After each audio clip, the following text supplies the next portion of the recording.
ராஜபக்சேவுக்கு எதிரான கருப்பு தினம் ஏற்படுத்தியுள்ள எழுச்சியும் உணர்வும் தமிழர்கள் என்றும் மறக்க மாட்டார்கள் என்று திமுக தலைவர் கலைஞர் தெரிவித்துள்ளார். உலகம் முழுவதும் ராஜபக்சேவுக்கு எதிராக கருப்பு தினம் இன்று கடைபிடிக்கப்படுகிறது என்றும் கலைஞர் கூறினார்.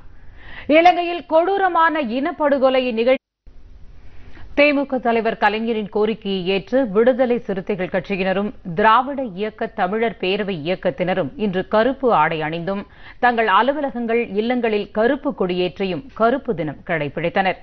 சென்னை வடபழனி ஐநா சபையில் ராஜபக்சே பேசுவதற்கு எதிர்ப்பு தெரிவித்து நெல்லை, அரியலூர் உள்ளிட்ட இடங்களில் பொது இடங்களில் ஏற்றப்பட்ட கருப்பு கொடிகளை காவல்துறையினர் அகற்றியதால் பரபரப்பு நிலவியது.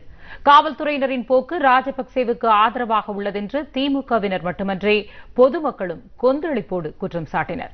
திருநெல்வேலியில் மாவட்ட திமுக ஐநா மன்றத்தில் ராஜபக்சே உரையாற்ற எதிர்ப்பு தெரிவித்து திருவள்ளூர் மாவட்டம் முழுவதும் திமுகவினர் கருப்பு கொடியேற்றியும் வீடுகள் தோறும் சென்று துண்டு பிரசுரங்களை வழங்கியும் கருப்பு தின போராட்டத்திற்கு ஆதரவு திரட்டினர்.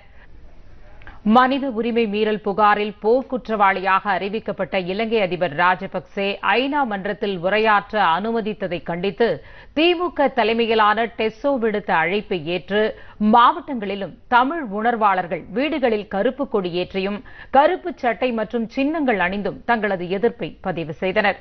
தூத்துக்குடி மாவட்டத்தில் மாநகரம், நகரம், ஒன்றியம், பேரூர் மற்றும் ஊராட்சிகளில் திமுக நிர்வாகிகள் தங்கள் வீடுகளில் கருப்பு கொடிகள் ஏற்றினர். தூத்துக்குடி மாவட்ட திமுக செயலாளர் என் பெரியசாமி கருப்பு ஆடை அணிந்து திமுகவினர் கருப்பு தினம் அனுசரித்தனர்.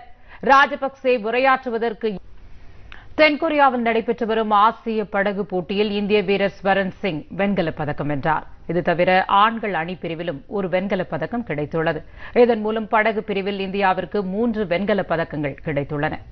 2000 மீட்டர் தூர ரோயிங் போட்டியில் ஸ்வரன் சிங் 7 நிமிடங்கள் 10 புள்ளி. மீண்டும் தலைப்புச் செய்திகள்.